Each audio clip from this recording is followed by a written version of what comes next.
उत्तर प्रदेश के जिला बरेली में 58वां प्रादेशिक शिक्षक सम्मेलन 15, 16, 17 अप्रैल को उत्तर प्रदेश माध्यमिक शिक्षा संघ चंदेल गुट का 58वां प्रांतीय सम्मेलन संजय कम्युनिटी हॉल में 15, 16, 17 अप्रैल को किया जाएगा। आपको बताते चले जिसमें 19 मंडल के शिक्षक शामिल होंगे। सभी जनपदों से लगभग 2000 से अधिक शिक्षकों के सम्मेलन में आने की संभावना है। सम्मेलन में आने वाले सभी शिक्षकों को प्रातः एवं सायंकाल जलपान एवं मध्याह्न एवं रात्रि भोजन की व्यवस्था प्रतिदिन रहेगी एवं बाहर से वाले शिक्षकों के ठहरने की भी व्यवस्था की गई है। इस सम्मेलन में उत्तर प्रदेश माध्यमिक शिक्षक संघ चंदेल गुट के संरक्षक वर्ष 1992 से अनवरत शिक्षक विधायक एवं प्रश्न एवं संदर्भ समिति विधान परिषद के सभापति राज बहादुर सिंह चंदेल, प्रदेश अध्यक्ष चेत नारायण सिंह, पूर्व शिक्षक विधायक प्रदेश महामंत्री अनुरुद्ध त्रिपाठी एवं प्रदेश के सभी पदाधिकारी एवं प्रदेश के सभी जनपदों के अशासकीय, राजकीय एवं वित्त विहीन शिक्षक साथी इस सम्मेलन में भाग लेंगे। अपनी यूनिट्स बनाने का प्रयास करते हैं और अपने संगठन में जोड़ने का प्रयास भी करते हैं, लेकिन कभी ऐसा होता नहीं कि वो लोग हमसे जुड़े। एक आध बार ऐसा हुआ कि लोग जुड़े तो उससे उन्हें समस्या पैदा हुई। तो अगली साल जब हम उनके पास गए तो उन्होंने ये जानकारी दी हमें कि सर हमें प्रॉब्लम होती है प्रबंधकों की तरफ से, तो सर हम उनके अगेंस्ट नहीं जा सकते। यहाँ प्रबंधक नहीं होते इन कॉलेजों में, जैसे विष्णु इंटर कॉलेज है, गुरुनाथ? हाँ, हमारे प्रबंधक तो होते हैं, लेकिन समस्या परेशान करने हाँ नहीं करते हैं, लेकिन इनमें सबसे बड़ी समस्या क्या है कि हमारी जो जॉब्स हैं उसमें सेवा शर्तें हैं, कुछ प्रबंधक एकदम नहीं निकाल सकता। नहीं, अभी बरेली में कुछ केस हुए उसमें निकाल दिया है बुरी यहाँ डिक्की। हाँ, जहाँ निकाला गया है वहाँ पर संगठन ने लड़ाई लड़ी है। यहाँ पर जो है दो लोगों को टर्मिनेट कर दिया गया था। निकाला था वहाँ पे एक बार रंजीत सिंह को निकाला गया, दोनों लोगों को ज्वाइन हो गया संगठन की लड़ाई लड़कर। हाँ, अभी कुंवर रंजीत सिंह में भी टर्मिनेट हो गए थे अध्यापक। कुछ पूर्वाग्रह उनके होते हैं, उस चक्कर में इंटेंशनली करते हैं, उसका कोई भी मोटिव हो सकता है, कोई मोटिव हो सकता है, लेकिन संगठन उसके लिए जो है कंधे से कंधा मिला के लड़ता है। वहाँ के प्रबंधक ने भी कहा था कि हम जो है अनिल प्रजापति को देख लेंगे, संगठन को देख लेंगे, लेकिन क्योंकि प्रबंधक के नज़र में हमेशा संगठन बुरा रहता है, क्योंकि शिक्षकों की मांग रखता है और मांग तो सबसे बड़ी होती है किसी के लिए। आपके यहाँ भी अगर मांग उठती है तो सबसे बड़ी मांग ही है, मांग में कुछ ना कुछ मांगना होता है। तो ये प्रबंधकों की समस्या है, इस वजह से हम लोग को जोड़ नहीं पा रहे हैं। वैसे बहुत बड़ी संख्या है वो भी। अच्छा, जहाँ तक शिक्षा की बात है, अभी आपने जैसे एक प्रश्न किया था सर से कि शिक्षा में जो है जो समस्याएं हैं वो बेसिकली यहाँ पर जो संख्या घट रही है उसका बेसिक रीजन दो है। एक तो गरीबी भी है, हम भला फ्री में पढ़ा रही है सरकार, हम फ्री में पढ़ा रहे हैं, लेकिन इतनी गरीबी घरों में है कि वो बच्चे अपने कामों पर निकल जाते हैं। कोई ठेला लगा रहा, कोई पिताजी के साथ में चाट बनवा रहा, इस तरीके के बच्चे और इस तरीके की जो कैडर है वहाँ के बच्चों को हम पढ़ाते हैं, प्रयास करते हैं उनको ज़्यादा से ज़्यादा बुलाने का और पढ़ाने का, लेकिन ये समस्या सबसे बड़ी है।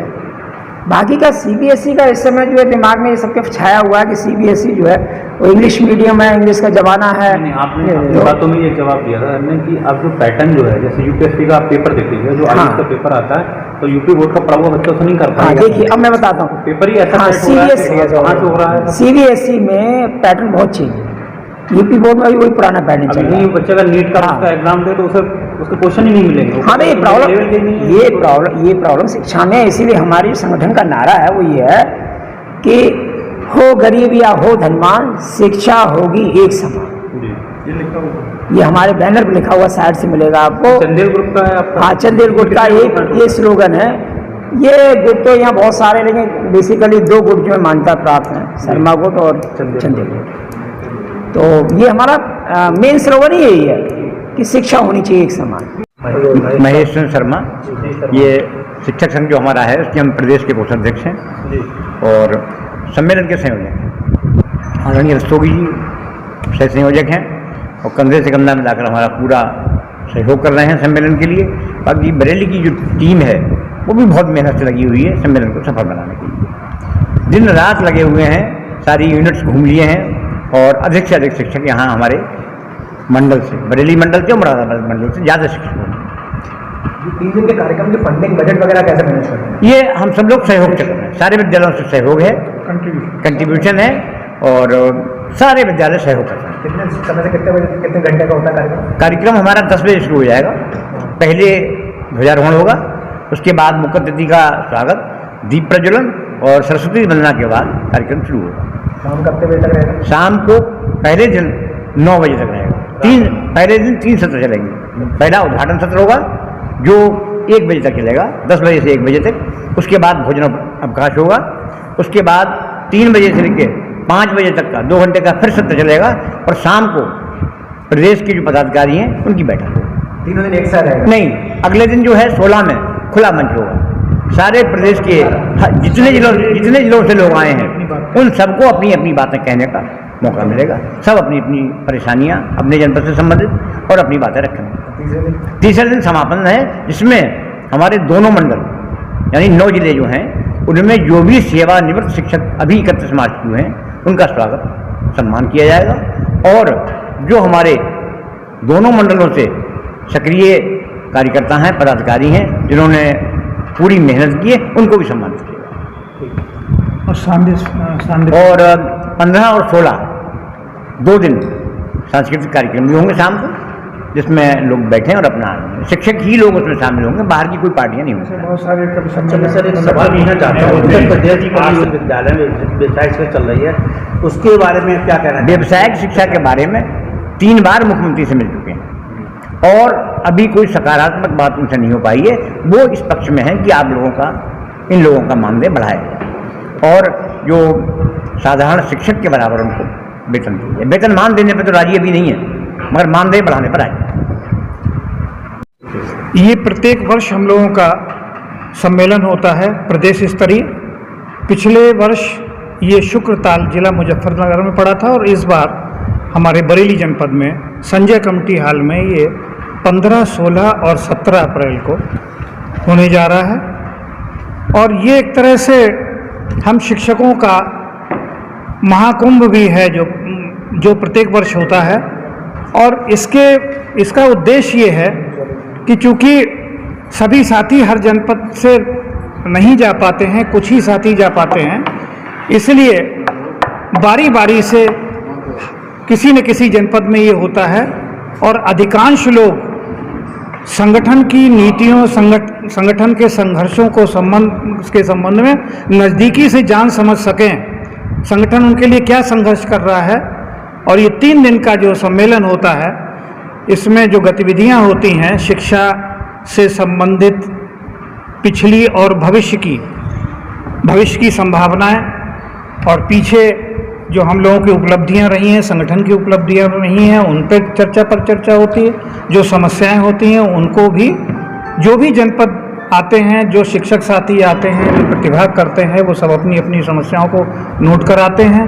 उनके समाधान के लिए यहाँ उपस्थित हमारे जितने प्रदेशीय नेतृत्व, हमारे विधान परिषद के सदस्य, हमारे संरक्षक, प्रदेश के अध्यक्ष, प्रदेश के महामंत्री, वो सभी लोग जो है उनकी उपस्थिति रहती है। और एक बड़ी अच्छी परंपरा है कि सबको अपनी बात कहने का मौका मिलता है और इसी से संगठन हमारा बहुत मजबूत स्थिति में है। हर जनपद में हमारी सहभागिता सबसे ज़्यादा है और भविष्य में भी हम शिक्षा के क्षेत्र में क्या अच्छे से अच्छा हो सके, सभी शिक्षक एक साथ मिल बैठकर योजना बनाते हैं। शिक्षा जगत के सभी अधिकारी उपस्थित होते हैं। इस सम्मेलन में भी जो संयुक्त शिक्षा निदेशक हैं श्री महेंद्र देव जी, उनकी भी उपस्थिति रहेगी। शिक्षा मंत्री गुलाब देवी जी, उनका भी आगमन हो रहा है। और जिस दिन ये सत्र प्रारंभ होने जा रहा है 15 तारीख को उद्घाटन के समय माननीय डॉक्टर अरुण कुमार जी, वन राज्य मंत्री जो हमारे बरेली से ही हैं, वो भी रहेंगे, उनकी उपस्थिति रहेगी। और माननीय राज्यपाल महोदय झारखंड से आदरणीय संतोष गंगवार जी की भी उपस्थिति इसमें रहेगी। समापन के दिन ऐसी संभावना है, अभी तक वादा किया गया है माननीय मंत्री जी महोदय के द्वारा, ब्रजेश पाठक जी जो माननीय उप मुख्यमंत्री हैं, उनकी भी उपस्थिति रहेगी। तो इस तरह से ये हमारा 3 दिन का सम्मेलन। विशेष मुद्दे रहेंगे इसमें मुद्दे तो हम लोगों के मूल रूप से जैसे एक पुरानी पेंशन को लेके बहुत ज़्यादा समस्या चल रही है और तमाम ऐसी शिक्षकों की जैसे तदर्थ शिक्षकों की हैं, विषय विशेषज्ञों की है जिनकी 2005 से पूर्व नियुक्तियां हुई थी और ऐसा आदेश भी आ गया है कि उनको पेंशन दी जाए, लेकिन कुछ दांव पेचों की वजह से, कुछ कानूनी अड़चनों की वजह से वो सबका नहीं हो पा रहा है, तो उस पर भी चर्चा परिचर्चा होगी। और जो ज्वलंत समस्याएं होती हैं हर जनपद की, वो भी सब बारी बारी से अपनी बातें बताते हैं। उन पे हमारा शीर्ष नेतृत्व गंभीरतापूर्वक विचार करके आगे क्या निर्णय लेना है, आगे की संगठन की क्या योजनाएं हैं, उन सब पे चर्चा परिचर्चा के उद्देश्य से ही ये सम्मेलन किए जाते हैं।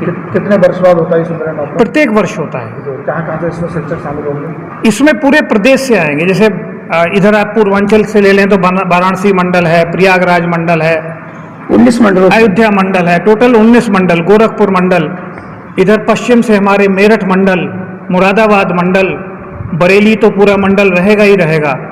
इसके अलावा पूरे उत्तर प्रदेश से हमारे शिक्षक साथी इन कार्यक्रमों में प्रतिभाग करते हैं और आप सब लोगों की उपस्थिति तो रहेगी। आप देखेंगे कि कितने सुंदर तरीके से ये हमारे सम्मेलन होते हैं। इनमें सांस्कृतिक गतिविधियां भी होती हैं, शाम को सांस्कृतिक संध्या होती है, गीत संगीत और बहुत मतलब इतनी दूर से आने 2000 लोगों की व्यवस्था करना ये मामूली काम नहीं होता है। लेकिन चूंकि आपस में इतना सामंजस्य बना हुआ है कि हम लोग 58वां ये करने जा रहे हैं, किसी को कोई असुविधा नहीं होती है और शिक्षक के क्षेत्र में समाज के हित के लिए हम लोग जुड़े हुए हैं। शिक्षक कभी सेवानिवृत्त नहीं होता, जीवन पर्यंत हम लोग समाज के हित में ही कच्ची मिट्टी को सोना बनाने का काम करते हैं। अगर एक